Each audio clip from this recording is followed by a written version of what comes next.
East দিলাম, 4 চামচি তেল দেবো, 1 চিমটে নুন দেবো, ছোট 1 চামচি চিনি দেবো, সামান্য জল দেবো, ফেটিয়ে নেব।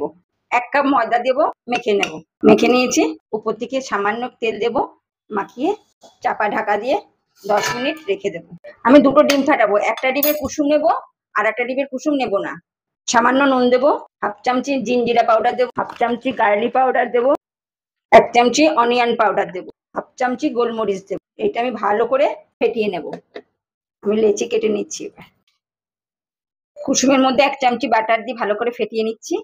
প্রথমে একটা দিয়ে দেবো, ডিম দিয়ে ব্রাশ করে দেবো প্রথমটায়, আবার একটা দিয়ে দেবো, ওর উপর দিয়ে 6টা লেয়ার দিয়ে দিয়েছি।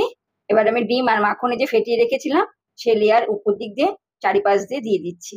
কড়াই গরম হয়ে গেছে, আমি বেকে বসিয়ে দিলাম। 10 মিনিট পরে নামিয়ে নেব।